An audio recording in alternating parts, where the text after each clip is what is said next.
Woohoo! Hey, good morning. It's Conservative Cat on Cities 92.9, the news and talk of Bloomington Normal. So do appreciate you tuning in each and every single morning. It's a daily show, 6 a.m. to 8 a.m. We've got so much to get to, so I'm going to just jump right in with Donald Trump at the Al Smith dinner in New York. Now, this is a dinner that happens every year.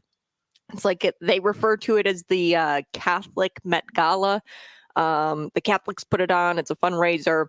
And Donald Trump held nothing back. Typically, during the night, there's a roast. Donald Trump's 2016 roast was beautiful. This was he held nothing back. Okay, this roast at the Al Smith dinner in New York. He even joked about Kamala Harris's husband's nanny issue. We all know the story there, right? Where Doug is accused of sleeping with the nanny, and he's also been accused of beating up on women, which is very interesting. He held nothing back, Donald Trump, during this roast. Neither did Jim Gaffigan, who's this comedian. He called out the coup that happened against Joe Biden. So we've got a lot of clips here that I want to get to. First, this is like 5 jokes that Donald Trump had last night. And then I've got a bonus one at the end of this clip. But these jokes are quite hilarious. Here we go. I used to think the Democrats were crazy for saying that men have periods. But then I met Tim Walz. Well, I'd better wrap up because Mayor Adams told me earlier that I needed to make this one very quick, especially the city has reserved this room for a large group of illegal aliens coming in from Texas. There's a group called White Dudes for Harris. Have you seen this? White Dudes for Harris. Anybody know? Are some of you here? White Dudes for Harris? Doesn't sound like it. But I'm not worried about them at all because their wives and their wives' lovers are all voting for me. A major issue in this race is childcare, and Kamala has put forward a concept of a plan. A lot of people don't like it. The only piece of advice I would have for her in the event that she wins would be not to let her husband, Doug, anywhere near the nannies. Just keep him away. That's a nasty one. Chuck Schumer is here looking very glum. Doesn't he look glum? He looks glum. But look on the bright side, Chuck, considering how woke your party has become. If Kamala loses, you still have a chance to become the first woman president. Oh, man. All of those were so great. I've got another one. Bonus one, number 6, is Tim Walz isn't here tonight. And I think Donald Trump, he made this joke. But I didn't have it in the cut there. This one didn't make the cut. But the joke is Tim Walz couldn't make it tonight. He'll say that he did. He'll say that he made the Al Smith dinner in New York. Jim Gaffigan also was he was funny. He was funny, and I usually don't say this about this guy. He's a comedian. He's on SNL a lot of the time. But he went after the top Democrats who essentially, I mean, I call it a coup against Joe Biden. They ousted him. Take a listen to this comedian, Jim Gaffigan. Here we go. Yeah, this has been an interesting presidential campaign. The Democrats have been telling us Trump's reelection is a threat to democracy. In fact, they were so concerned of this threat, they staged a coup, ousted their democratically elected incumbent, and installed Kamala Harris. In other words, all her dreams have come true. He did. I mean, I don't know if he meant to, like, I don't know if he was saying this sarcastically. This guy's a leftist. But I do want to play a little bit of Kamala Harris now. I want to play some of Kamala Harris. She was not at the event. Okay. She was not at the dinner. Now, this is huge because this is this is the first time since 1984 where both candidates haven't gone to the L. Smith dinner. This is a big dinner where, you kind of put partisanship aside and you guys can, joke, laugh, roast each other. And, it's just a good dinner for politicians to get together. Donald Trump, he, did a roast, but Kamala Harris did this. I don't know about you, but it's just cringy and I don't get it. I wish I could understand what's happening in this pre-recorded video she did it for the Al Smith dinner in New York that she didn't show up for. The comedian Jim Gaffigan, he made fun of her for not showing up, and he also made fun of her applause because at the end of this pre-recorded video that they played at the Al Smith dinner, the crowd applauded and like they had a round of applause and like Jim Gaffigan says, I don't know what you guys are laughing at, or I don't know what you guys are applauding for. That was awful. So let's take a listen. Here we go. And distinguished guests, the Al Smith dinner provides a rare opportunity to set aside partisanship. Oh, sorry. Hey, what's going on? Who was that? Oh, sorry, Mary Catherine Elliott. Mary Catherine Elliott.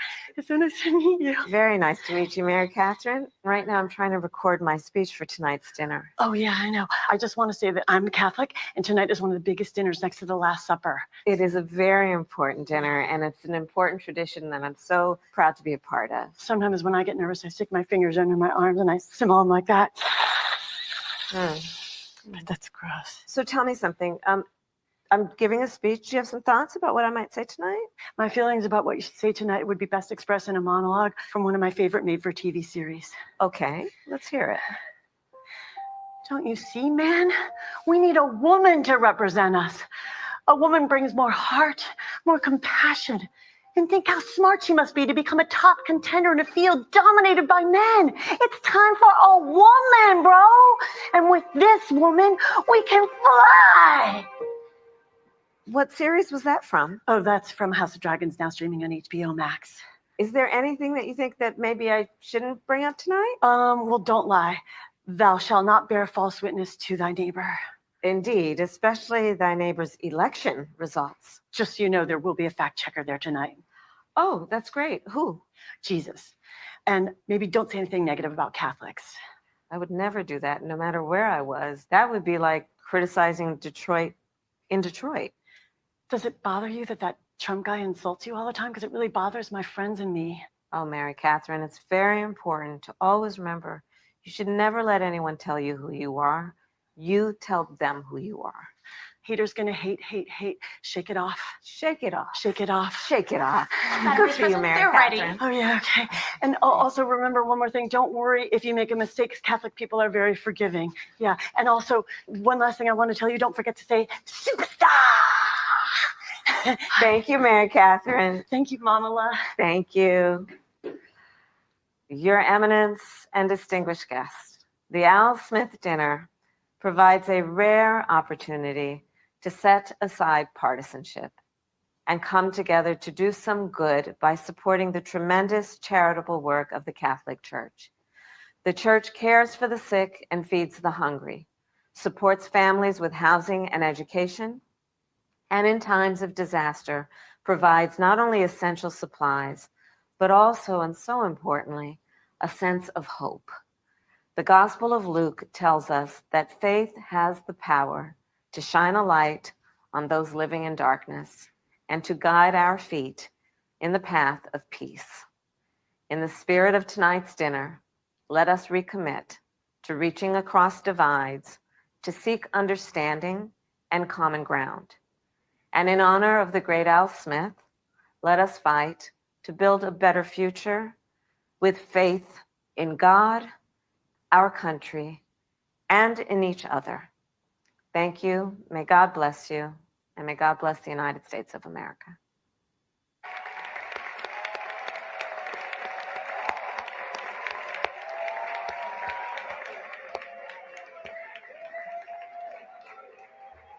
I don't even know what that noise you're making is. So, I don't know. As I watched that, I couldn't help but think of now I know how my kids felt when I FaceTimed into a piano recital they were at.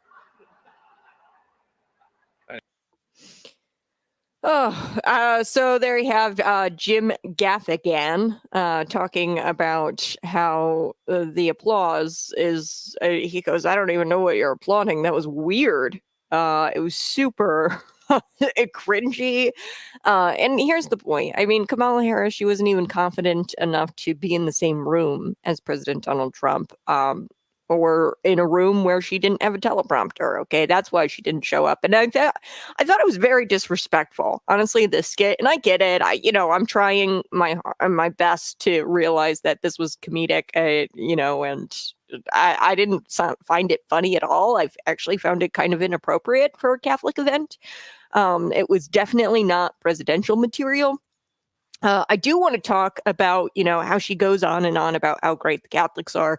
Well, then stop you weaponizing the government and the FBI against them. Okay, so I don't know. The FBI, they exonerated the Department of Justice. So I said the Department of Justice or the FBI. It's the Department of Justice. You guys remember the story? I did it back in 2023. An FBI Richmond, Virginia internal memo. Oh, it was an FBI memo.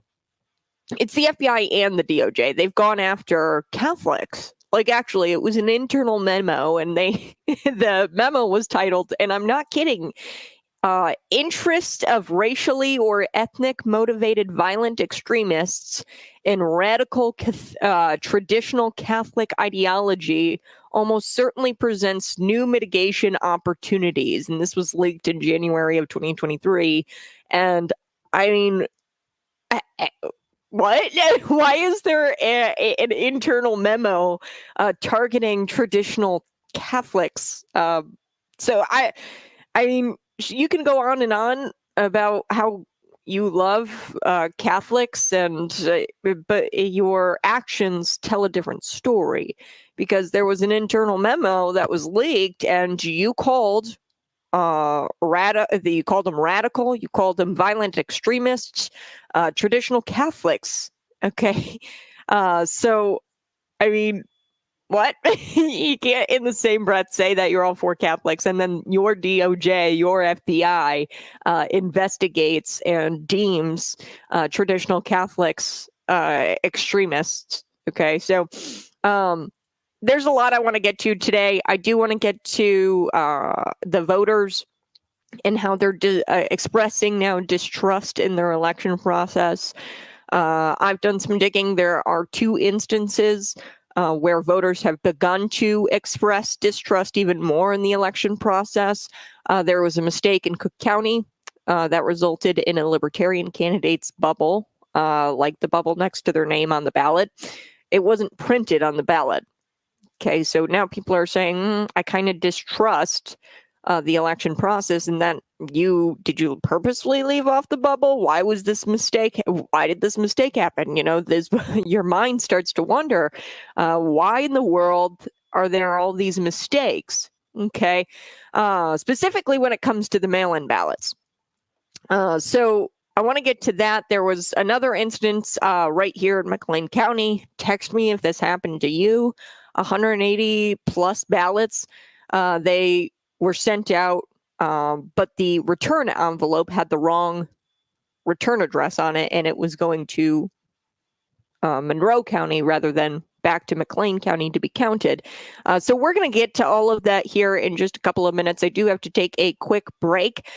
You're listening to Conservative Cat on Cities 92.9. I'll be right back.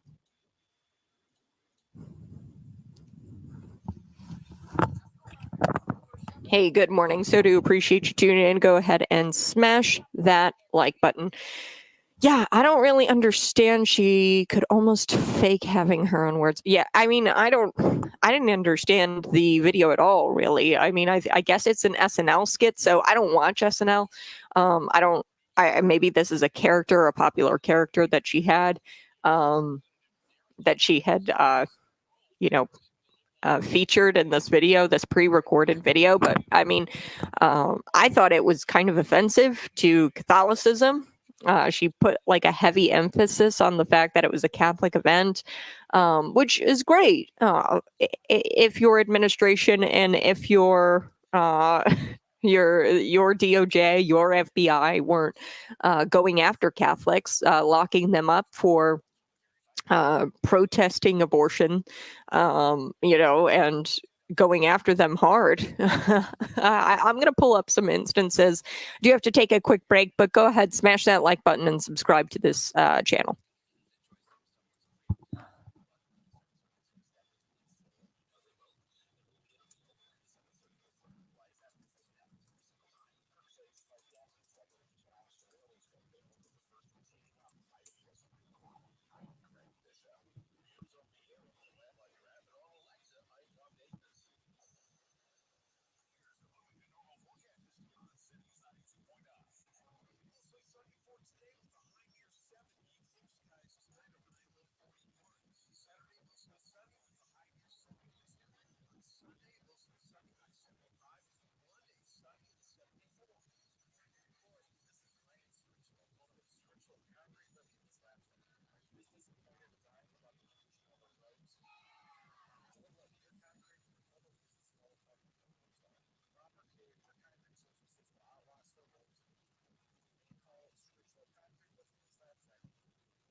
Hey, good morning. Thank you so much for being here today. Yes, I do want to talk about this. This is kind of incredible stuff. So, this is the Catholic Herald. They talk about what had gone down in the House Judiciary Committee. The weaponization of government. This is a committee that looks into the weaponization of government. So the Federal Bureau of Investigations, they were accused of secretly gathering evidence which might link Catholics in the Richmond area of Virginia to a far-right nationalist movement. Yes. So the FBI, they mounted spying operations on traditional Catholic churchgoers across the United States. Revelations by the U.S. House Judiciary Committee revealed that the espionage against Catholics was far broader. They tried to say that, it only happened in this area, but there were activities of agents in the West Coast states of Oregon and California. So there were multiple field offices of the FBI coordinating an investigation into traditionalist Catholics. Yes, in a press release, the Judiciary Committee said that information recently produced to the committee demonstrates that the FBI relied on information from around the country to develop its assessment that some Catholics could become terrorists. Yes. And then they go even further. Christopher Wray says, it was a single product it was a leaked memo that I just talked about, the internal memo that said that they were violent extremists and radical traditional Catholics. The leaks revealed that the FBI focused in particular on Catholics who were attending a traditional Latin Mass. This is explosive, okay?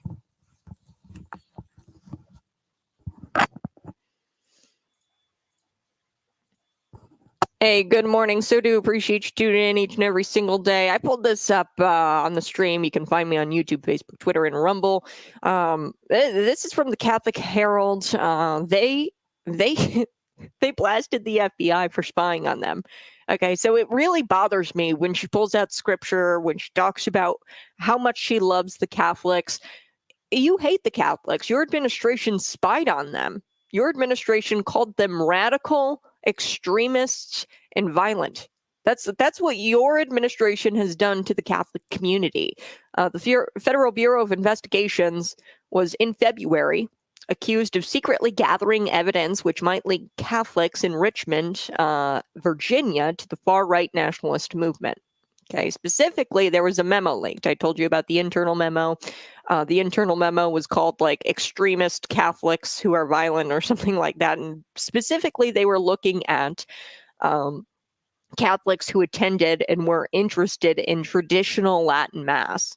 Okay, so they said that in this memo that they were allegedly the most likely to be sympathetic to violent extremist activities. So Representative Jim Jordan, who heads up the subcommittee on the weaponization of the federal government, said the latest evidence debunks the claim that FBI Director Christopher Wray said that the leaked memo only represented it was like a single product by a single office, that this was just one, fringy guy in a single field office. This is not like a full-blown investigation. We're not spying on Catholic churchgoers across the United States. No.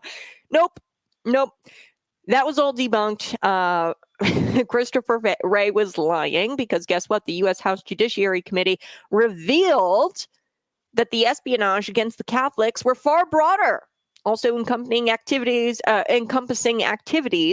of agents in the West Coast, states of Oregon, California. At the very least, there was at least one agent that was sent out to spy on Catholics who were worshiping at churches and chapels in the Richmond, Virginia area. Okay, so we know of at least one agent who had gone out and actually gone into these churches, sat there, and was spying on Catholic churchgoers. Okay, so it really bothers me when she whips out scripture and when she talks highly of the Catholics. Your administration, your FBI, your DOJ was weaponized against the Catholic community. So stop with your nonsense, really. Just stop with your nonsense. All right, I do need to get to a couple of things this morning. I want to get to mail-in ballots. There's a couple of instances here that have actually raised concerns amongst voters right here in Illinois. So voters are expressing some distrust with the election process. There was a mistake in Cook County. Now, I've been covering some of these mistakes for quite some time. There was a couple of mistakes in Will County at one point. There were some mail-in ballots that were sent out that didn't even have an Illinois Senate race on them. Like, it was just completely omitted the race. All of the candidates were not on that ballot that was sent out via the mail-in ballots. I think it was like close to 600 ballots were sent out without that Illinois Senate race. That was back in the primaries. Okay, the 2024 primary of this year. Also, around election time, there was in-person voting, okay, early voting and the election day. So there was a polling place on election day, I believe, in Will County. It was like a Will County, I want to say a township there, Creek Township, I think. They had this gal, or they had this ballot style, and they were giving the wrong ballot style to voters from like the time the polls opened till about like 1 p.m. It was the wrong ballot style. The ballot style, you know, say I live in the congressional district, the 17th congressional district, right? And my congressman is Eric Swanson, right? But I got the Darren LaHood ballot. Okay, so they gave me the 18th congressional ballot rather than the 17th congressional district ballot. That's what happened in the primary election day in Will County. Okay, so you're starting to see a pattern. Okay, you're starting to see a pattern. That was 2 instances in Will County. Now, most recently, in this election, there were some mail-in ballots that were sent out in Cook County, and that resulted in a Libertarian candidate's name being printed, but the bubble to select that candidate was omitted. So there was no bubble being printed on these vote by mail ballots. So the Libertarian Party Chicago chair, Jim Hummey, said that a voter reached out to him, informed the party that there was no fill-in bubble for the candidate Michael Murphy. He's running for the clerk of circuit court. He was a candidate, and the fill-in bubble was missing next to his name. You know, and without that bubble, the scanner will not recognize any votes cast for the Libertarian candidate. And the clerk's office looked into the matter, and they said it was a printing error. Yes, on one of their ballots, on a set of their ballots. And, you know, every single time I do these stories and I find these mistakes, what I find is that they always say, oh, it didn't affect that many. It didn't affect that many voters. It's totally fine. We're only looking at about, what was it they said, 300 ballots. Like as if that's supposed to make me feel better. Like the Cook County spokesperson, they said, oh, it was a mistake. That was less than 300 ballots out of the 167,000 mail-in ballots we sent out, and they were distributed to voters by the county clerk's office. Okay. You're disenfranchising voters when you're not performing quality control. Okay. I mean, that's just the facts. You got to have a quality control process. That's what Hummey said, or Hummey, the Libertarian Chicago Party chair.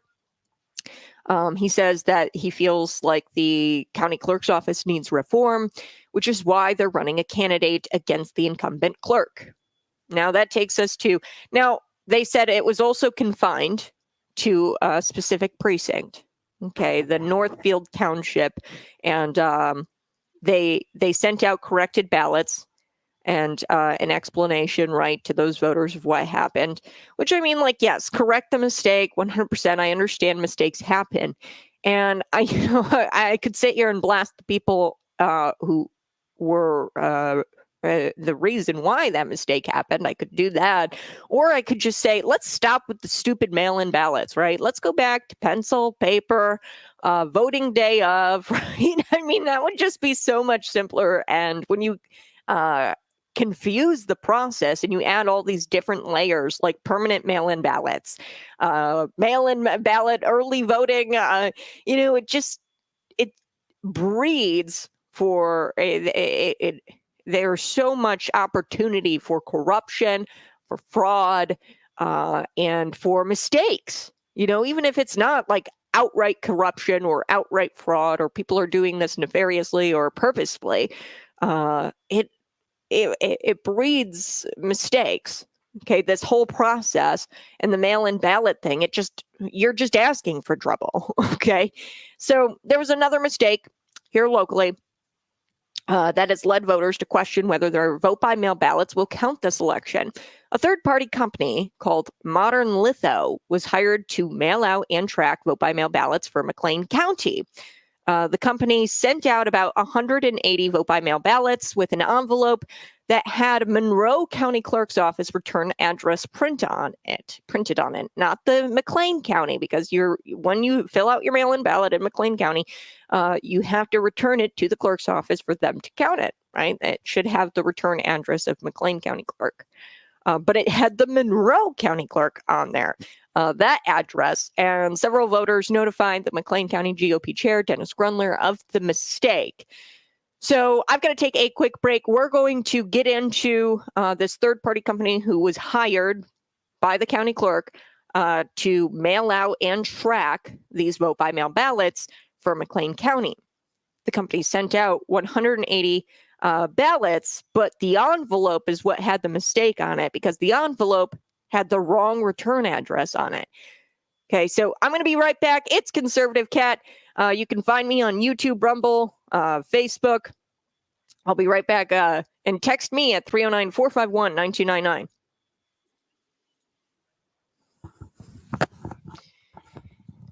Hey, good morning. I so do appreciate you tuning in.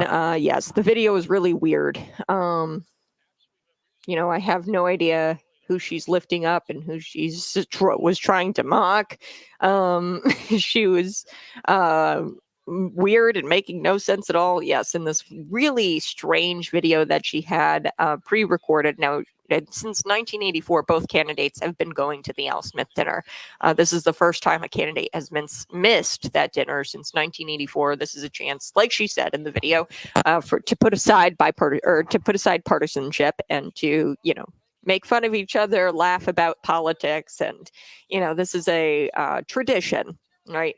And she's breaking tradition by not, one, attending, two, doing this weird pre-recorded video that seems to be making fun of Catholics, but also at the end there, she celebrated Catholics, was nice to the Catholics, and I don't really care what she says and what she does in this weird dramatized video. This is what happens when theater people get together. They create these really cringy things. And that's really, they were the weird kids at school that you never talked to, and they liked the theater. Okay, that's what Democrats are, and they didn't want to go into the private sector because they knew that they wouldn't make it in that sector, so they went into the government sector, hoping that they could steal from the taxpayer. But it's not so much what she says and what she does in this video; it's what she's done with her power and with her position, and what Joe Biden has done to the Catholics with their power and with their position and their authority. So you've got the FBI, the DOJ. They've been weaponized against traditional Catholics who attend Latin Mass. There was an instance where you had an agent, at least one agent, spying on Catholic churchgoers.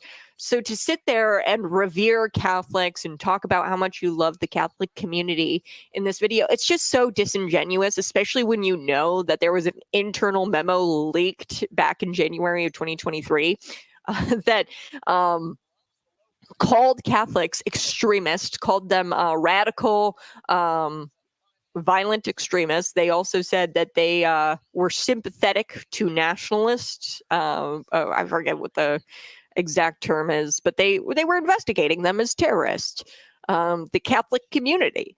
Okay, and they were spying on Catholics during their church service.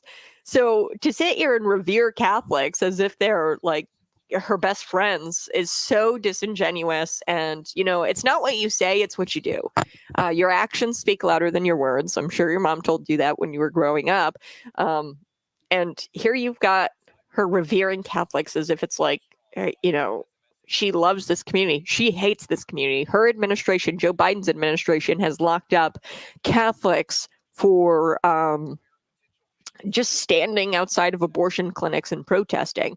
I'm going to pull up this story. I'm sure you guys remember it, where he was arrested. His home was broken into. His children saw him arrested, and I believe it happened in New York, but I'm going to pull up that story so I don't tell you the wrong thing. But I believe he was also Catholic as well. They weaponized the government against him because he stood outside of an abortion clinic. That's next. It's Conservative Cat.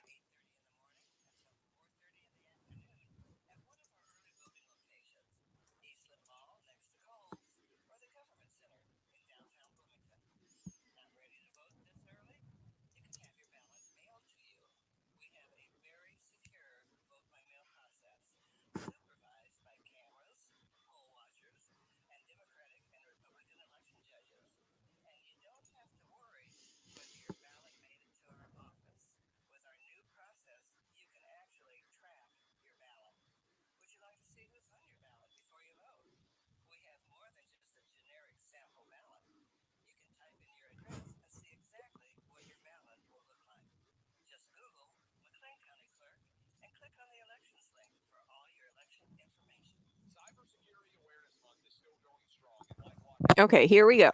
I want to share this with you. This is, these are all Catholic sources. So it's not me saying that these people are weaponized against Catholics. It's the Catholics saying that they're weaponized against Catholics. Okay. So here is an article about Mark Hawk. So he was known for his sidewalk counseling outside of a Philadelphia. It wasn't New York. It was Philadelphia abortion facility. And he was tried under the FACE Act. Okay, so the FACE Act is where you can't even stand within so many feet of an abortion clinic, otherwise you're violating federal law. So this Catholic pro-life activist was found guilty of charges that he violated a federal law protecting access to abortion clinics, thereby avoiding a possible 11-year prison sentence. So what they did to him, they slapped him with all of these charges, but he was actually in the end found not guilty. But the government was weaponized against this guy, weaponized against him. So, I mean, you can talk about Catholics all day long. Kamala Harris, what did your administration do to the Catholic community? That's what I want to. That's what I want to talk about. All right, we're back.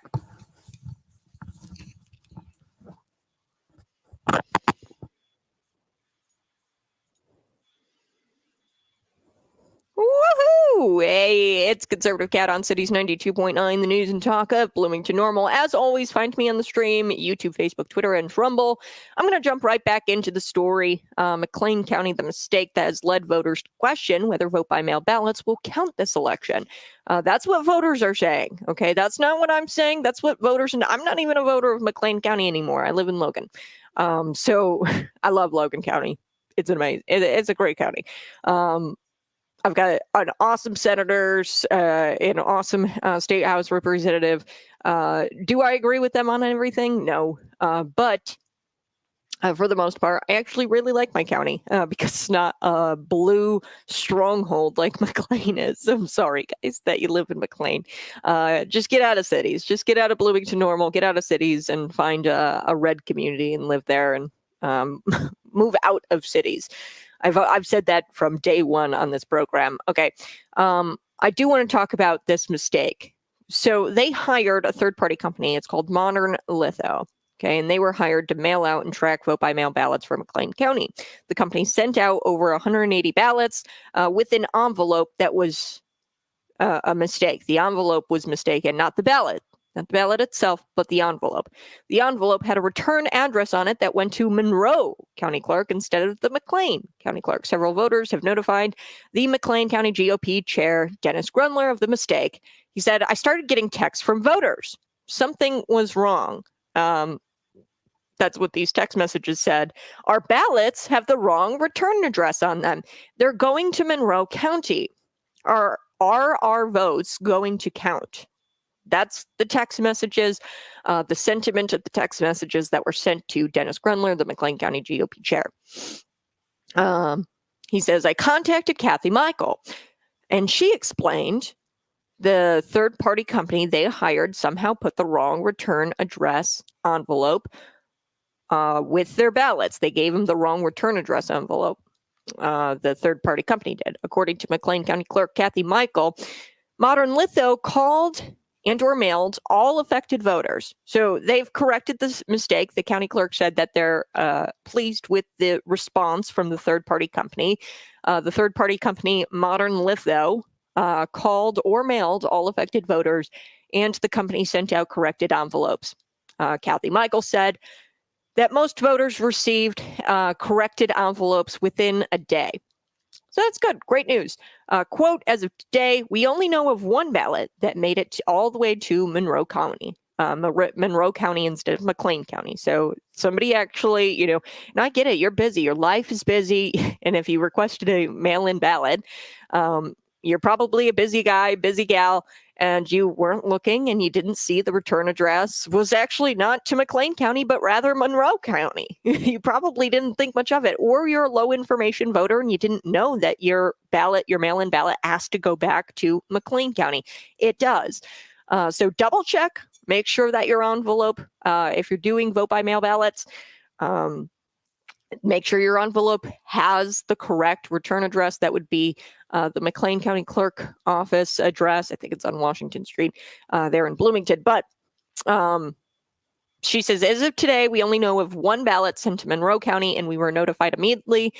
If any ballots did go to Monroe, they cannot be processed or counted on their equipment nor in their database. So if any more ballots go there, I'd imagine they're going to notify the McLean County Clerk.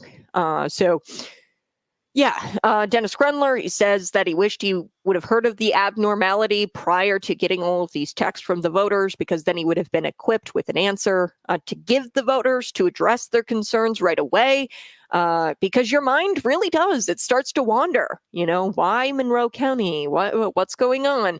And you can't help what your mind does, right? When you see things like this. And when there's a pattern, and there's a pattern across the state when it comes to not only vote by mail ballots, but as I told you, in Will County, there was an issue where they were giving out the wrong ballot style at a precinct from the time the polls opened all the way until, 1 p.m. in the afternoon. So you had all those people voting on the wrong ballot style for that period of time. Okay, so Modern Litho spoke with the spokesperson there, or an account executive, with Modern Litho. Modern Litho confirmed that they sent all the vote by mail ballots on behalf of McLean County, and they're tasked with performing quality control, not the county clerk. So I think that's a big problem. The Illinois State Board of Elections did confirm with me that local elections authorities are not required to report these kinds of mistakes. They consult the Illinois State Board of Elections for their opinion on how best to address them. But it's all up to them. The vote by mail process is kind of all up to the clerk's office. And honestly, there is a distrust with third-party companies. I actually do trust the people I elect, i.e. the county clerk or people within her office she appoints. I trust those people over, a third-party company to do the quality control. I really do. I would trust them over a third-party company, especially considering this isn't Modern Litho's first rodeo, folks. Okay, this isn't their first mistake. Kind of a big deal here where Modern Litho, there's also a problem separately in Nevada, swing state. He admitted to vote by mail ballot printing error in the swing state of Nevada. This guy, he's the account executive, Jerry Kiske, something like that. So Nevada Secretary of State, they just had an open forum where near 200 people showed up to this open forum. And they shared the letter that Kiske, this Jerry Kiske, who's tasked with our vote by mail process and our quality control for our vote by mails, he sent a letter to Nevada, this county in Nevada. I think it's called Carson County or something like that. They sent a letter to the Secretary of State of Nevada because this was a federal race that they flubbed. From what I understand in Nevada, I was watching the forum last night, and it's a long forum. There were over 200 people there. The voters were very upset. The Secretary of State there obviously, said that Modern Litho sent them a letter, the Nevada letter, saying that they take full responsibility. So it's the fault of this third-party company. From what I understand, the issue there was a Republican and independent running in a race, a congressional race, and they misprinted the party affiliation for the independent. And they called her a Democrat rather than an independent, and she was running against an incumbent Republican. Now, I have no idea what the political landscape is there. This is warning, complete conjecture on my part. Perhaps it's a Republican that voters are kind of upset with. It's a Republican area. And they ran an independent candidate knowing that they wouldn't be able to unseat the Republican with a Democrat candidate. So they ran an independent to try to unseat this Republican candidate that they're dissatisfied with. I do have to take a quick break, but you're listening to Conservative Cat on Cities 92.9 The News and Talk, Bloomington Normal.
Good morning. So do appreciate you tuning in each and every single morning. It's Friday. We've got so much to get to. A printing error.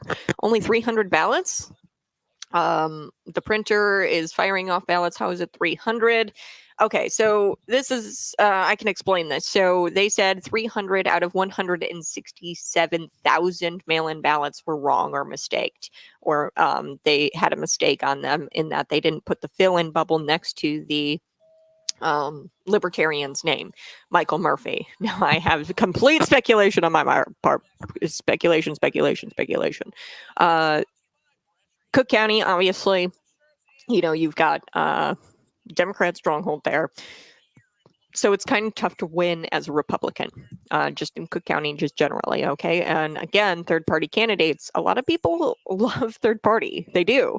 And not a lot, because obviously they never get like more than 5% of the vote, but enough to take enough votes away from perhaps the incumbent Democrat. Okay.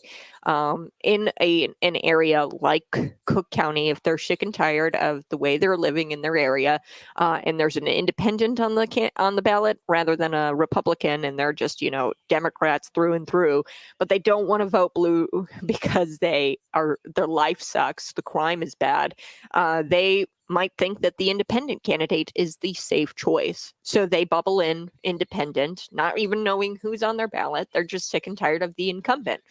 So if there's an option to vote independent, then they will vote independent. Also, something worth noting is that the circuit clerk office there's a Republican and a Democrat, and then a Libertarian.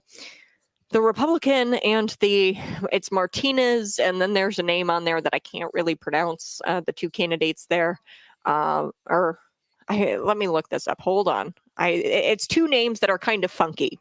Okay, and then the Libertarian candidate, his last name is Murphy. Okay, and it's been scientifically proven that a lot of times people will bubble in a name that they recognize. If they're a low information voter, they go in, they're intimidated by long names that they cannot pronounce, and they will bubble in the name that feels like if they feel like they can actually pronounce. Okay. This is done. The study after study has shown that that's what low information voters do. They bubble in the name they either recognize or is easy to say, or they can pronounce. So they do that. A study after study has shown that's proven. So I could see where a Libertarian candidate like Michael Murphy might be a threat to the incumbent Democrat in that position.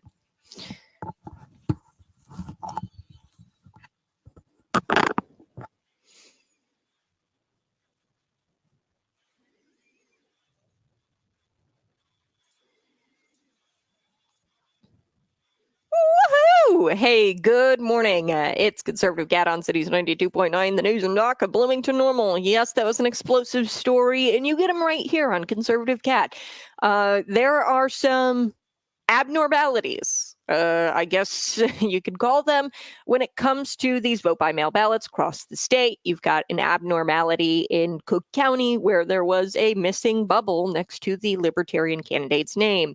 As I was sharing with the folks in the stream, Libertarian candidates do kind of well in Cook County blue strongholds because you've got traditional, or you've got traditional Democrats who are not into the left woke nonsense, the transing the kids, and they want a different and they want a different choice this election. So libertarian candidates, third party candidates in blue strongholds this election, I think they're going to do pretty well.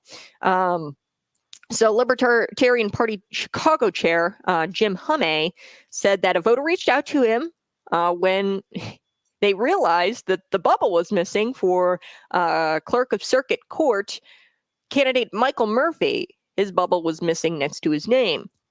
So it was a mistake, and this is what the spokesman said, and they emphasized that it was less than 300 ballots out of the overall 167,000 mail-in ballots that were sent out and distributed by the clerk's office. So this was to one single precinct. That's why it's only 300, because they sent them out to a specific precinct, and that specific precinct's vote-by-mail ballots were wrong. They said it was a printing error. That this was that's what the Libertarian Party chair said. He said, "Hey, this is what they said. It was a printing error."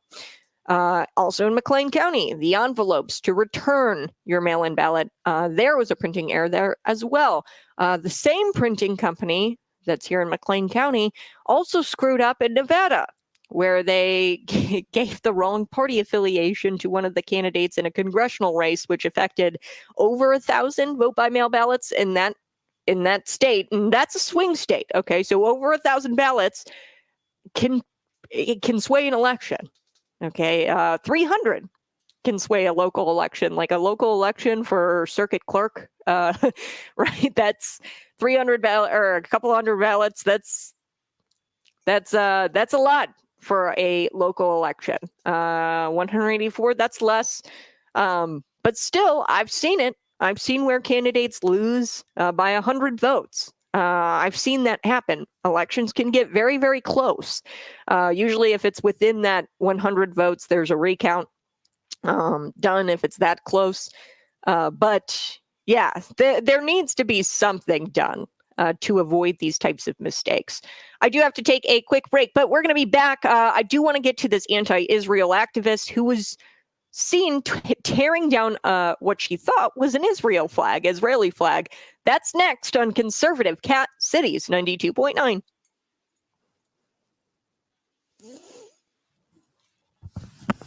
Here in Oregon, mail-in voting has been the norm for decades. I've taught with printing of the ballot,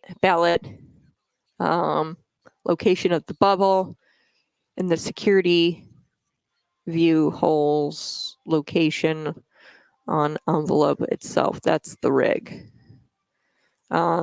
Yeah, well, I know in Oregon there was also a problem with your voter registration. Actually, something happened in Oregon where there was voters, non-citizens on the rolls. Let me look. Yep. Oregon strikes an additional 302 people from their voter rolls because they were not citizens.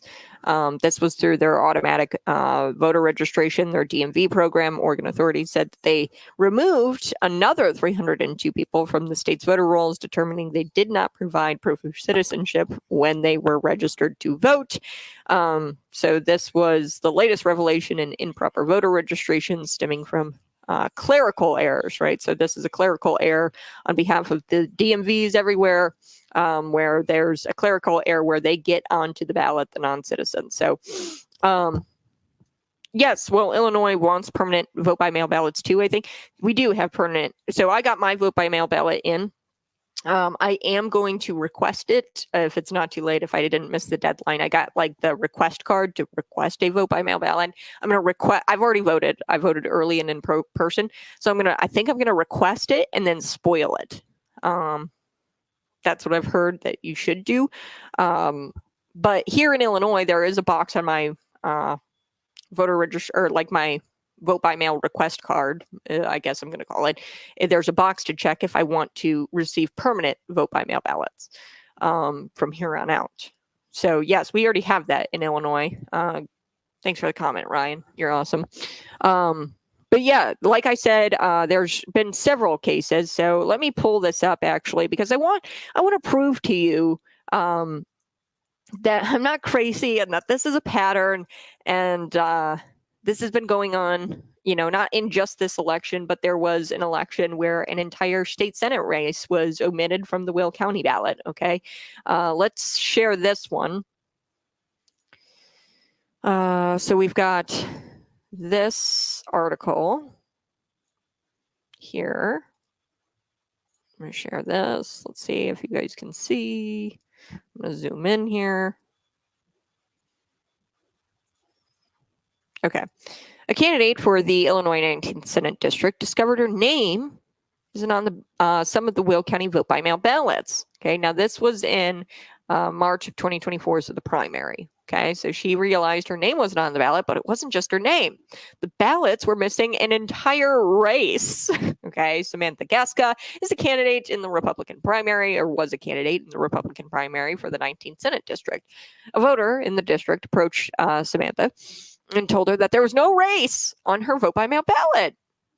What? This could have been a plain mistake, but at the same time, I feel like these mistakes are made in contested Republican races. And when it happens to Republican or Democrat, they do a voter recall. They'll stop the race. So if there's like something that goes on, but so she, talks about how many ballots? 60.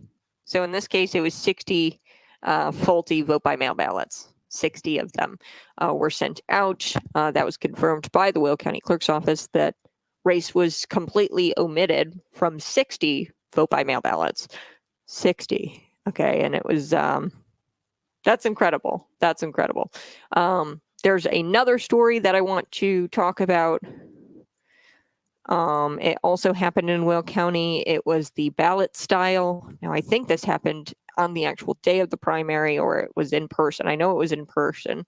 So let me look up that story. I'm trying to establish a pattern here. Okay, this is a pattern. And I'm going to share this here in just a second. So hold on.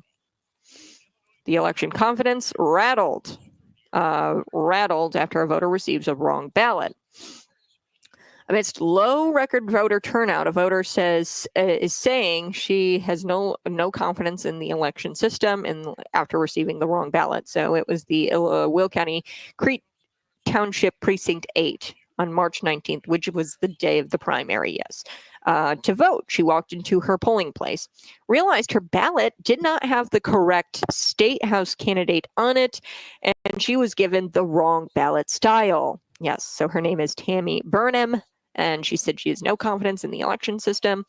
So she said the technician confirmed that the judges were supposed to hand out 2 different ballot styles. So there were 2 different ballot styles in that precinct. Okay, so it depends, where that divide is. There could be 2 different ballot styles. The election judges did not know that there were 2 different ballot styles to hand out. Once they were informed of that, the judges said, all right, well, that's settled. But I asked, what about the people who voted before me who potentially got the wrong ballot style? Well, the Will County Chief of Staff, Chief of Staff, the Will County Clerk Chief of Staff, Charles Pelkey, said there are instances where judges hand out the wrong ballot styles, but none of the races in this precinct were close enough to trigger a discovery request. So a close race within a 5% margin of error. So, I mean, these voters, anybody who voted prior to 1:30 p.m. could have received the wrong ballot style, and they could have voted for the wrong individual in their precinct. Okay. So, I mean, this was in person on election day. So my point is, what you need to do is, this was, the other mistake, 60 faulty vote by mail ballots. Then you've got this where I don't even know if they know how many people voted on the wrong ballot. And I mean, my point is with sharing this with all of you is that this is an issue, and there's a pattern of faulty ballots, mistaken ballots.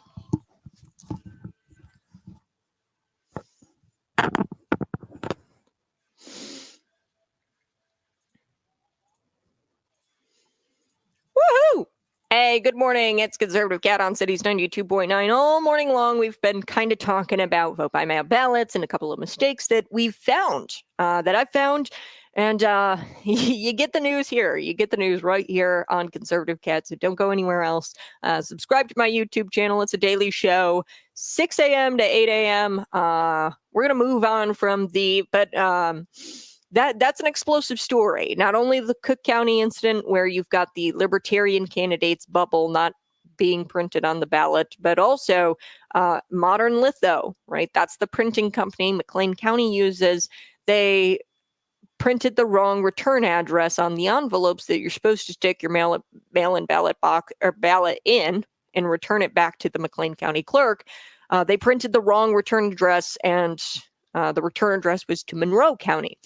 Modern Litho also flubbed up pretty bad in Nevada. This was a much worse case in that over 1,000 ballots were flubbed, where they put the wrong party affiliation on there for a candidate in a congressional race. There was an open forum. The Secretary of State was there, fielding over 200 people. They showed up to this open forum, this public forum, to air their grievances, really, and their concerns about the flub in Nevada. This is a swing state. It's a major swing state.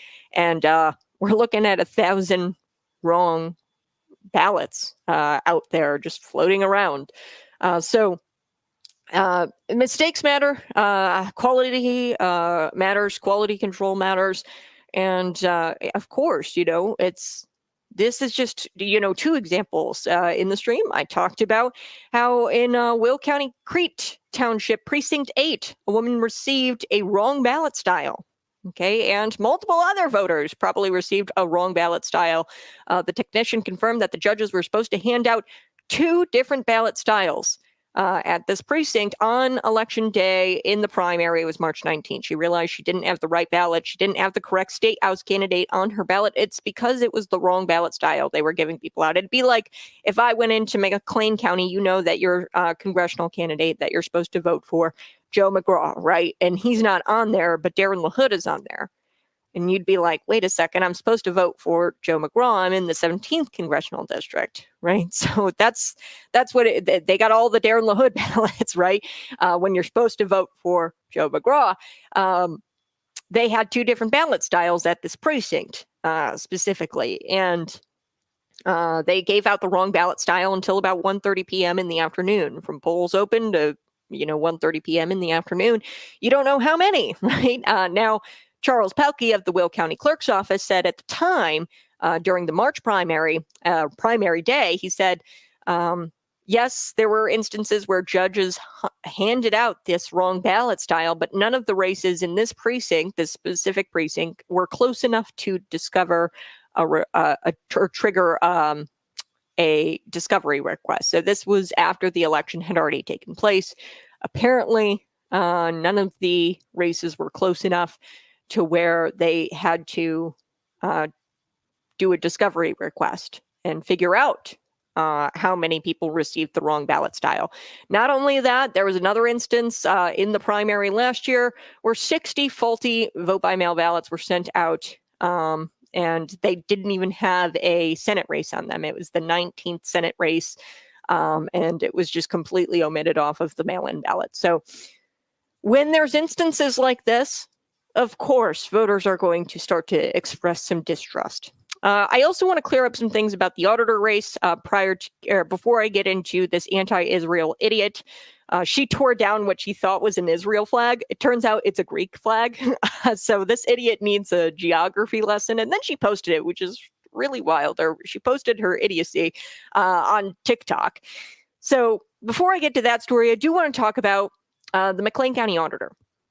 They're trying to eliminate the auditor's position. And I know a lot of you have texted me, have told me that, oh, well, I think that we should get rid of the auditor because it's wasteful spending, it's cutting government. First, let me clear that up. Wasteful spending. Yesterday I got on here, talked about how there are 2 people currently in McLean County government, bureaucrats, not your elected representatives. There's a big difference between cutting your representatives and cutting bureaucrats. when you cut government, like the bureaucrats and the employees, the people who are appointed, that's always a good thing. Yeah, I'm always for that. It doesn't matter what the position is. I'd be like, yeah, cut it. That's fine. We just need our elected officials up there because that's our representation. You never want to cut your representation. Illinois, we lost, what was it, a congressional seat or something because of our population loss? That's a loss because we don't have as large of a voice when it comes to our Congress. Illinois doesn't have as much representation because we lost so much population. It led to us not having as much representation in Congress. So you never want to cut your representation. There's a difference between cutting government and cutting your representation. Now, with the wasteful spending stuff, that's totally bunked because as I've told you, there are two individuals. You want to cut wasteful spending? Let's start here. Why are there two people with the same exact job title? They're getting paid more than the McLean County auditor, by the way. And they have the same job title, $91,000 a year, $88,000 a year. The auditor makes $85,000 a year. Okay. The auditor position, and I cannot emphasize this enough, is so important. She can, now, whether she wants to do this or not, she can discover if people are taking trips to Las Vegas. We know that the city of, or the village of Dalton, Tiffany Henyard, she did this, where she went and she took lavish trips with taxpayer money. She took your money from you, and then she went and she spent it on herself. The auditor is there to ensure that kind of stuff does not happen. And it's an elected position to remove any kind of bias. Okay, we put somebody in there to do that job. She's not supposed to make friends. She's not supposed to be liked. The auditor is never liked, right? Think about it. The IRS can do audits on you. Nobody really likes auditors, okay? But it's an important position. It's a very important position. And to be cutting this is just going to breed corruption. It's going to cause corruption. It's going to give the appearance that our government is not transparent if we cut this. So, like I said, we can cut other places if that's what we're concerned about, trying to save taxpayer money. I'm all for that. Why don't we start with the positions where they have the same exact job title? It's the Environmental Health Program Supervisor. There's two of them in there, and they're both getting paid over $80,000 a year. Nearly $90,000 a year each. So I also want to clear up something else here too as well. I didn't know so much about this story until I did some research on it. Somebody brought up in the show yesterday that the reason why we're going after the auditor is because she, and this is what's quoted in the WGLT article, Michelle Anderson has been subject to criticism regarding making payments on time and just general dissatisfaction with her job performance. Board Vice Chair Elizabeth Johnson confirmed these problems have made raising the issue a more favorable position, raising the issue of getting rid of auditor. Okay. So I'm going to share that with you on the stream so you guys can see what I'm referencing here. All references, available on the stream. If you guys want to go look and see WGLT, they quoted Lizzie Johnson as well, saying that, quote, there have been multiple issues where bills were not getting paid or grants were not being followed through appropriately. Grants were not being followed through appropriately. And so for me, it's come around enough times that when it was brought up to consider, removing the auditor and put it to the voters for a choice, I was very open to that. They're saying that they're dissatisfied with her performance. I got to clear something up here. Okay, so the county treasurer is responsible for, quote, and this is according to the McLean County government website, collection, so that's grants, and distribution, so that's payments, of over $431 million to nearly 200 taxing bodies. So the auditor should not be collecting or making payments. They shouldn't be receiving money, doing intake. They shouldn't be taking in grants.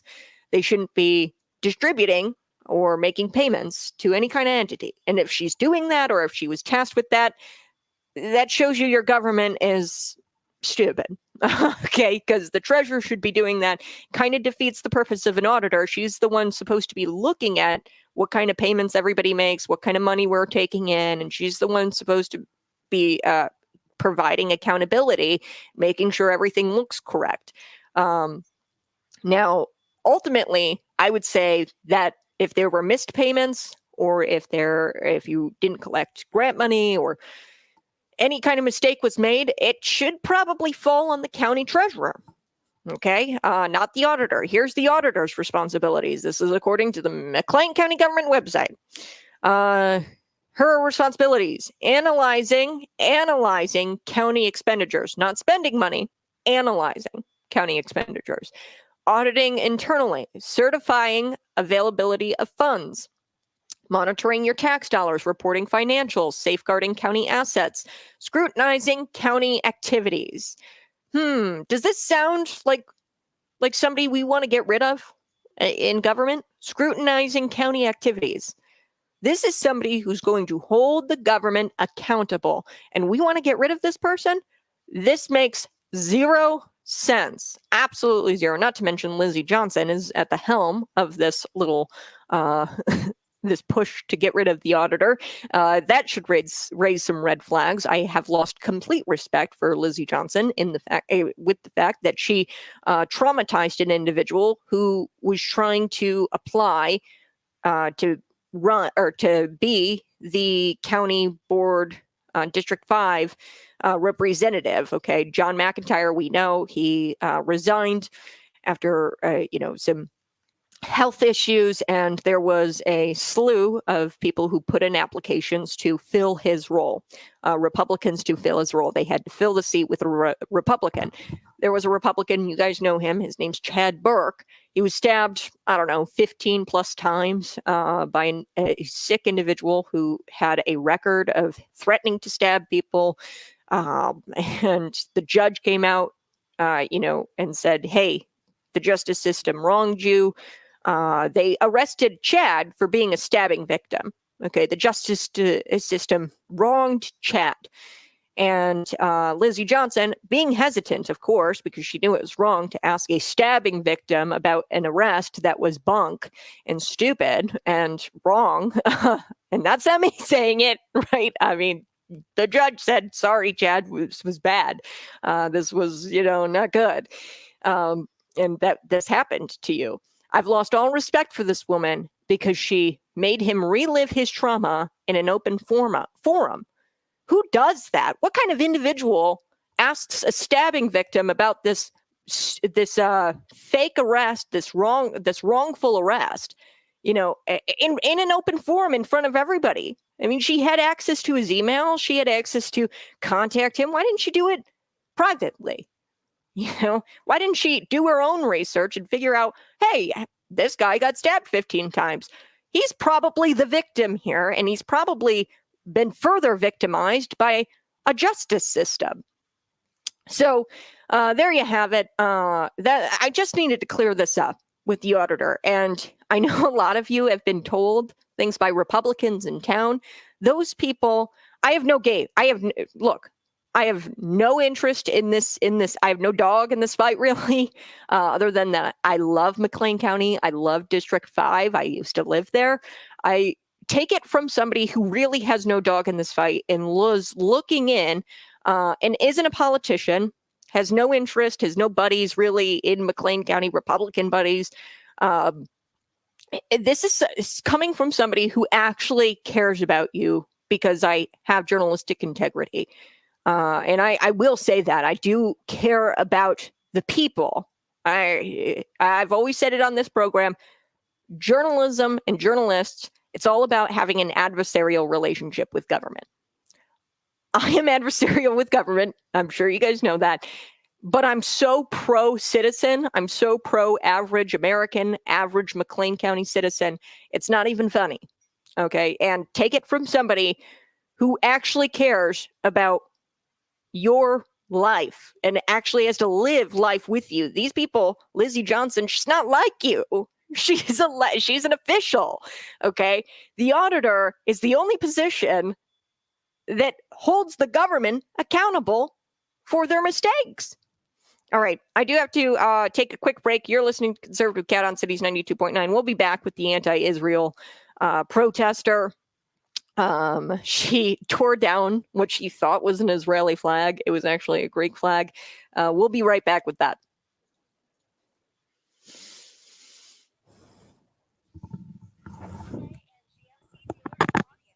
Yeah, they need to blame the treasurer. Look, and maybe there's shared blame here because the auditor doesn't pay bills. She's supposed to make sure bills are paid, and that they're paying them correctly, or they're paying the right people, and they're not overpaying, right, for things and services.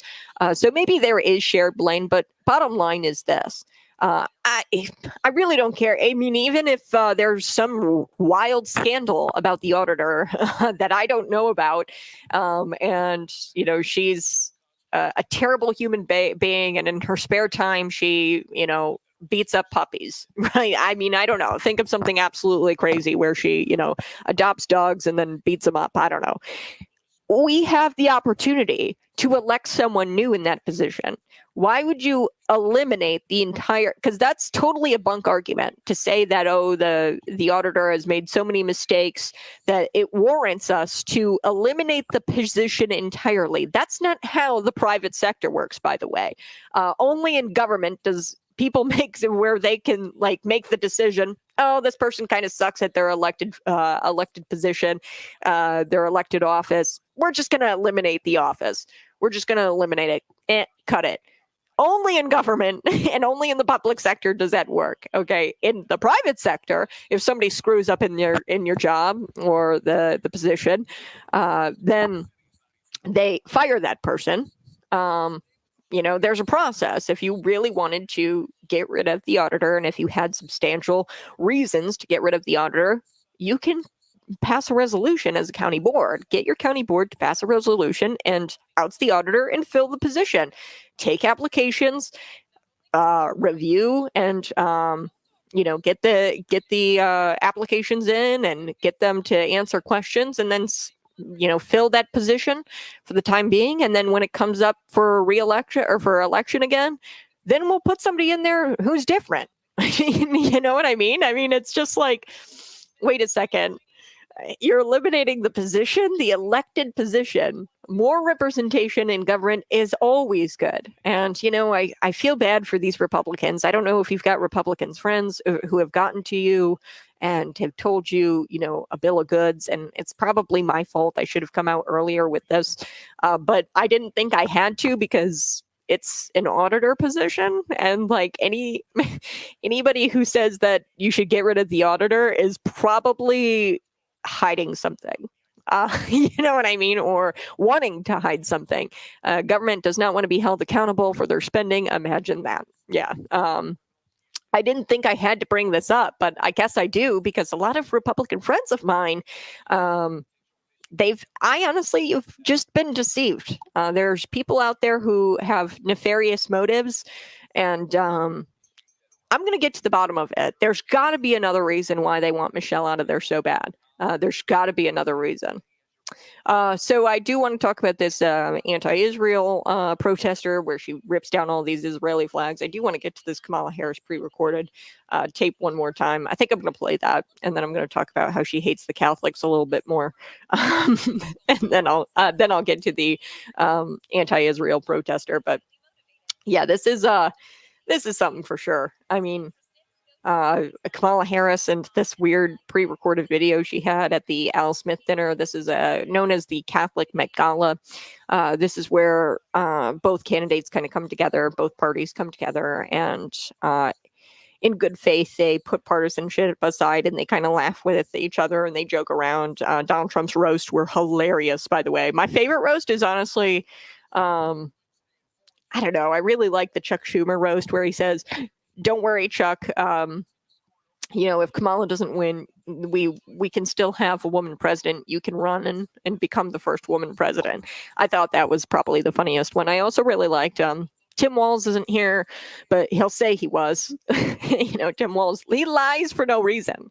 And it's weird. Why would you lie about your wife having IVF treatments? Why would you lie about receiving an endorsement from the Nebraska Chamber of Commerce? Why would you lie about your service? Why would you lie about being a hunter?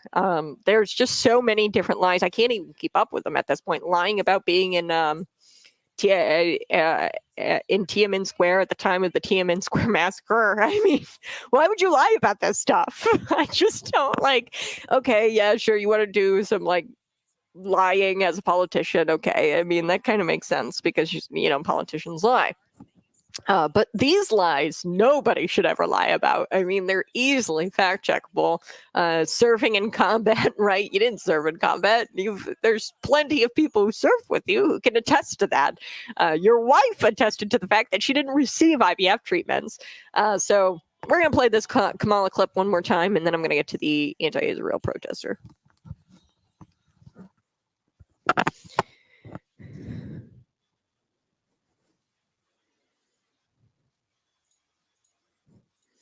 Woohoo! The show is just flying by today. It's just flying by. It's Friday. I want to play this clip one more time before I get to the anti-Israel protester who tore down all of these, what she thought Israel flags. They were actually Greek flags. She went into small business and started vandalizing the place. And then she posted it on TikTok. It's like, so you posted your idiocy on TikTok?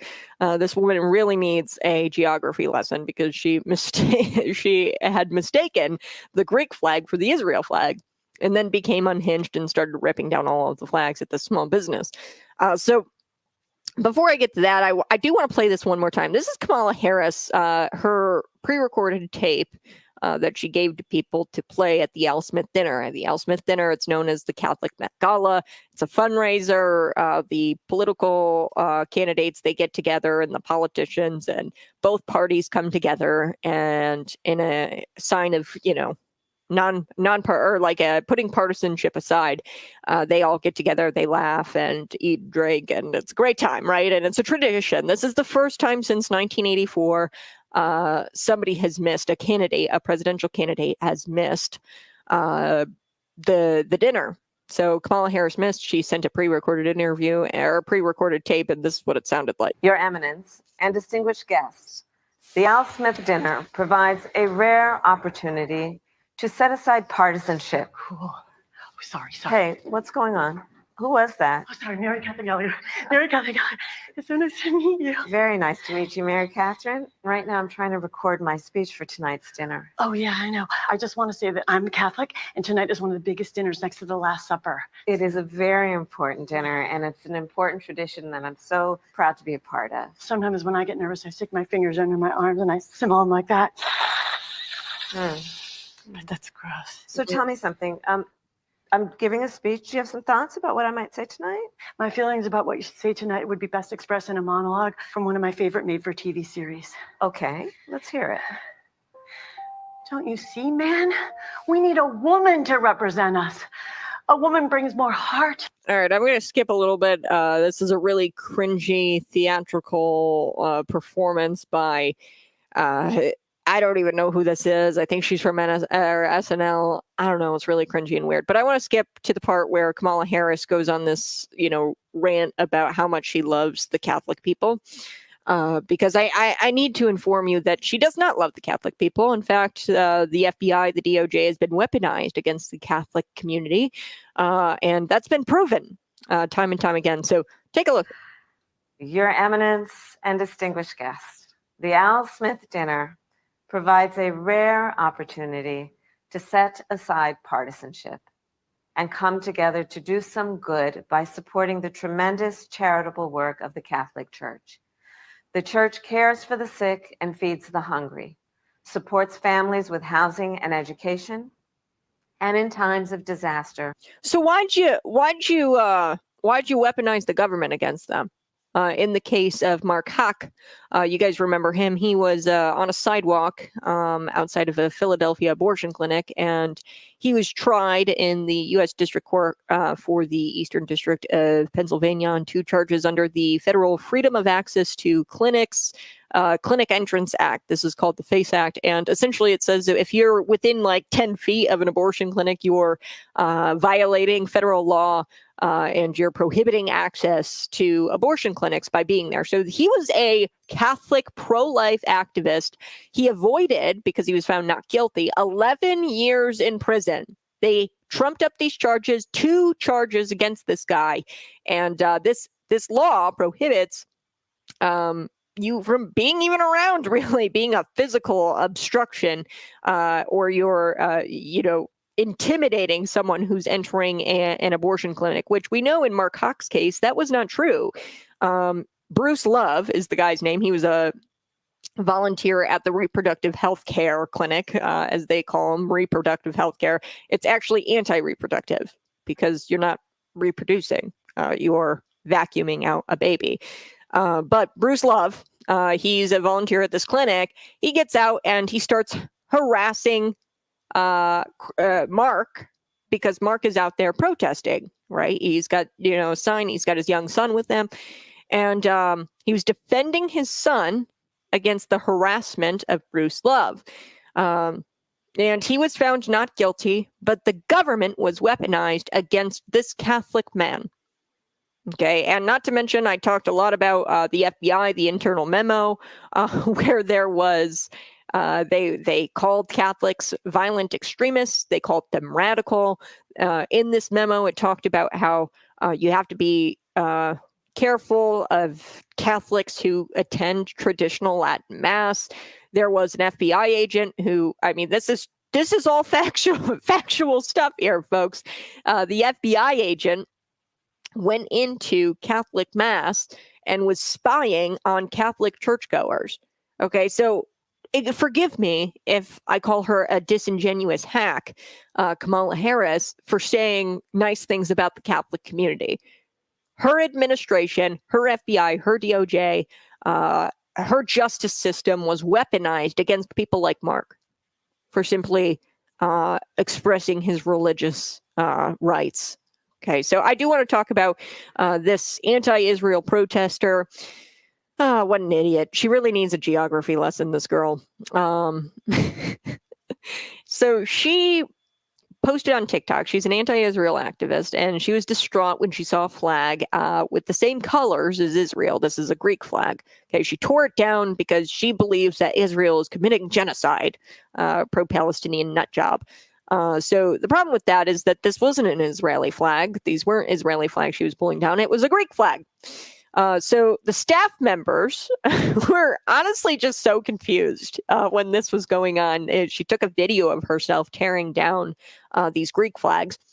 If someone's that passionate about being anti-Israel, you think that they'd know the flag, right? If you're that passionate about, saying Israel is committing genocide, which is not true. You guys know this. The least they can do is know what the flag looks like, right? If you're going to be that passionate about it. But according to the New York Post, quote, a flag for Greek was for Israel, and I took down the restaurant's flag. OMG. And then she posts this. This is a viral TikTok, 3.2 million views, by the way. Her name is, or she goes by, Embalia, I don't know. But why would you post that of yourself? Like, she even says, I accidentally thought that this was the Israel flag. It was actually the Greek flag. I mistakenly thought it was the Israel flag. Why would you post this? I don't know why you posted this mistake of yours. It's terrible. There's she in the video, and I can't play it because it's riddled with cuss words naturally, because they love to cuss. The pro-Palestinians, they love to be violent. And she said, there's genocide, right? And she's outside of this restaurant. It's called Effie's. It was like the friendliest Greek restaurant in town. That's what it's deemed. Everybody is really nice in there, and the poor workers there, they're like coming out and they're like, what is going on? A majority of these activists, they don't know what they're talking about. They're just living in these giant social media echo chambers, and they have no idea what they're talking about when they talk about Israel and the conflict that has been going on for as long as Abraham, in the times of Abraham, right? Read the Bible, then you'll figure it out. They're anti-Israel activists, but so she says, "I don't stand for Zionism." That's what she says in the video. I'm going to take a quick break. I'm going to wrap this story up on the other side. But you're listening to Conservative Cat on Cities 92.9. Coming up, I will be chatting a little bit about, hopefully I'll get to this, Donald Trump saying what he's proud of. What is Donald Trump proud of? He's proud of killing mainstream media. I'll be right back. It's Conservative Cat.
Hey, good morning. It's Conservative Cat on Cities 92.9, the news and talk of Bloomington Normal. Before I took the break, I was telling you a little bit about this anti-Israel activist. Okay, so she started tearing down all of these flags outside of this restaurant, and this restaurant has been dubbed the friendliest Greek restaurant in town.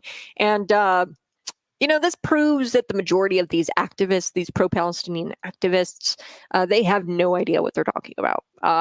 Because she starts tearing down these flags, and they're not even Israel flags.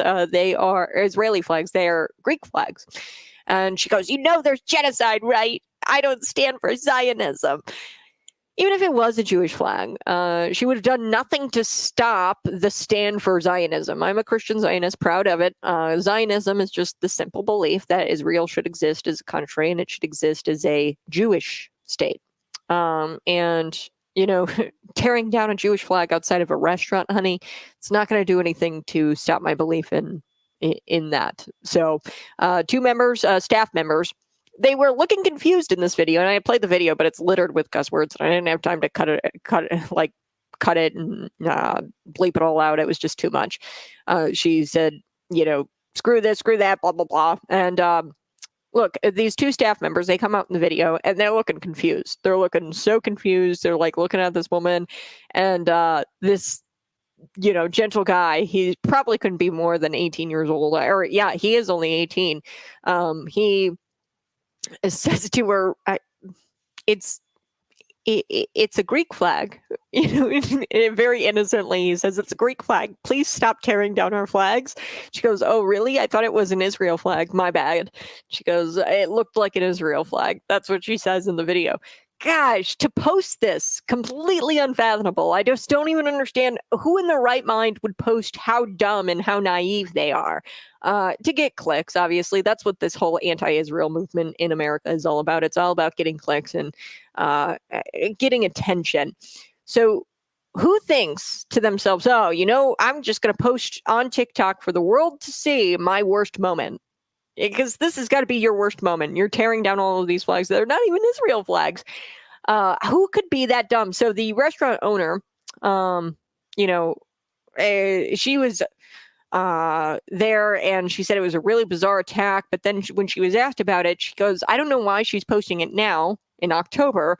This all happened in March. So what's even worse about this is that this unhinged person, I don't even really know her real name. She goes by Amoeba or something, Belmim. I don't know her name. But she goes by something on TikTok. I don't even know her real name. But to think that this person sat on this for a few months, decided not to post it, and then decided to post it like a few months later, I mean, that's insane. This happened in March. Almost a year later, she's posting it. So no idea why she's protesting Israel, an entire country, an entire group of people. But she obviously wants the clicks. She thinks it's social media fad to be anti-Semitic. That's why she's doing this. That's why she posted her worst moment where she started tearing down Greek flags, thinking they were Israel flags. And the worst part about this is that she's vandalizing a small business. There's anti-Semitism, of course, but then she's vandalizing a small business to get clicks. And it's just sad. You can't make this level of stupidity up. This is extremely stupid, almost as stupid as Kamala Harris. Speaking of, she probably didn't go to the Al Smith dinner last night because, she thought it was the border. But I want to get to this story here on the other side. Let's get to the Trump story. I want to get to this where he talks about his greatest accomplishment is taking down the mainstream media. I'll be right back with that. It's Conservative Cat on Cities 92.9, the news and talk Bloomington Normal. Be sure to text me at 309-451-9299.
Good morning. So do appreciate you guys tuning in each and every single day.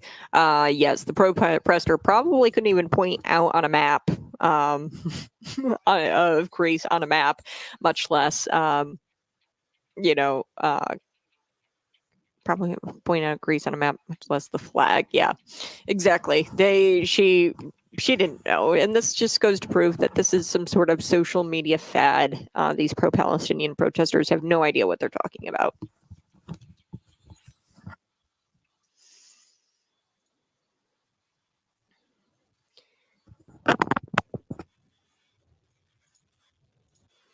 Hey there. Good morning. It is Conservative Cat on Cities 92.9. We've talked about so much this show. Yes, I did talk about some mail-in ballot mistakes, misprints across the state. You're looking at Cook County last year in the primary, or the primary in March. There was faulty mail-in ballots in Will County. Now there's Cook County. Now there's McLean County, where the not the ballots themselves, but the envelopes had the wrong return address on them, and they were set to go to Monroe County. Only one ballot made it to to Monroe County, and there was a misprint on the envelope you're supposed to put your mail-in ballot in. So I exposed that this morning. I do want to end with this. The reason that Trump gets more and more popular day by day is because Kamala becomes increasingly more unlikable because of the mainstream media. The mainstream media running this PR crisis, and they're in PR crisis mode for her. That's really turns off the voter. Okay, so they, we call the press fake news. And I think that's an understatement at this point. They're corrupt. They intentionally mislead people. They lie to the public. And it's quite sad. Many people can agree that Trump killed the mainstream media. Yes, he killed the mainstream media. And he has exposed how corrupt they actually are. So Trump is one of the first candidates, I think, in modern history to go after the powers that be. He's gone after the corrupt establishment, and he's exposed the system, and he's broken the system.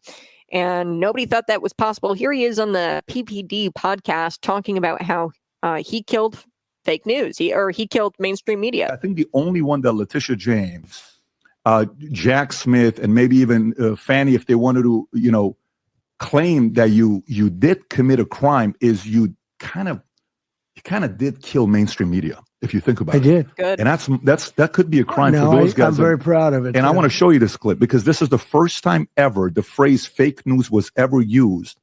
And from this moment on is when the decline started. Rob, if you can go on and play this clip. Since you're attacking us, can you give us a question? Mr. President-elect. Mr. President-elect, since you are attacking our news organization, can you give us a chance? Your organization. You are attacking our news organization. Your organization. Can you give us a chance to ask a question, sir? Go ahead. Sir, Quiet. Mr. President-elect, Go ahead. can you say categorically, She's asking a question. Don't Mr. be rude. President-elect, can you give us a question? Don't be You're rude. attacking us. Can you give us a question? Don't be rude. Can you No, give I'm not us a going to give you a question? question. I'm not going to give you a question. Can you state categorically? You are fake news. Sir, Go ahead. can you state categorically that nobody... No, Mr. President-elect, that's not Go ahead. appropriate. So if you can But pause it isn't there. that disgusting? Think of it. And that would never happen to a Democrat. No. But isn't that disgusting? He's a lowlife, the guy, and as you know, and he has his own show, gets no ratings at all. Nobody on CNN gets ratings. But isn't that a disgusting? I'm just watching that, and isn't it a shame that people can behave that way against the president?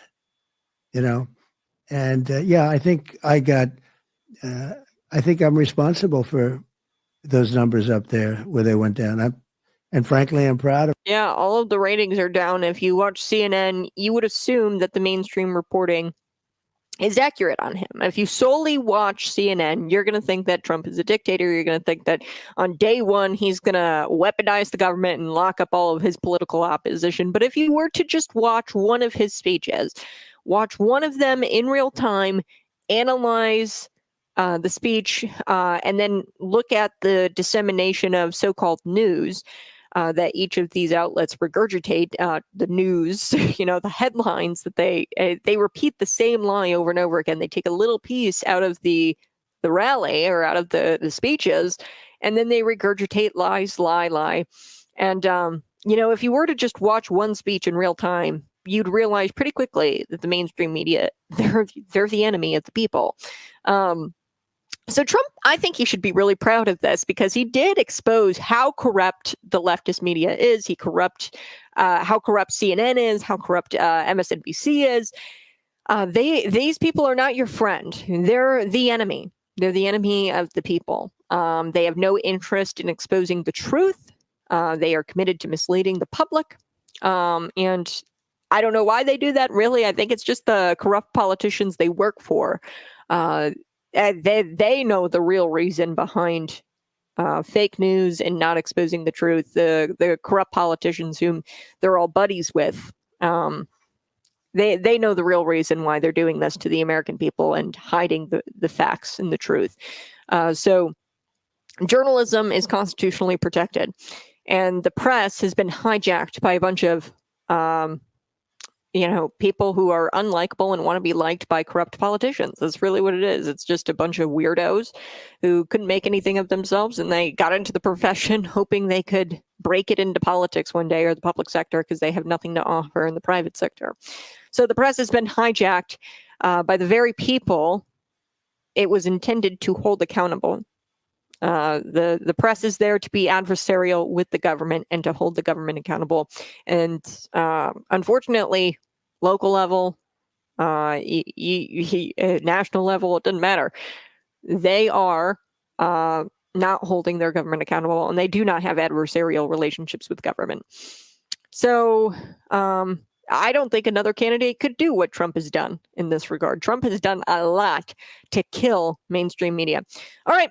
Looks like that's the end of the show. I so do appreciate you tuning in each and every single day. Now, we'll be back at it on Monday morning. Like I said, the county auditor, it's not the county auditor's responsibility, really, to make payments. That sounds like a mistake of the treasurer. They are blaming her for this mistake. And I really don't think that it was even her job to begin with. Okay, they say that's the reason for eliminating the auditor. They say it's wasteful spending. I told you she's one of the lowest paid officials in government, 73rd lowest paid out of 100. So, I mean, we could cut wasteful spending in so many other areas. You guys have a blessed day. Bye-bye. I love you. We'll be back at it on Monday morning, and catch me on the stream always, and subscribe find me on YouTube. It's Conservative Cat Show. We'll talk again soon.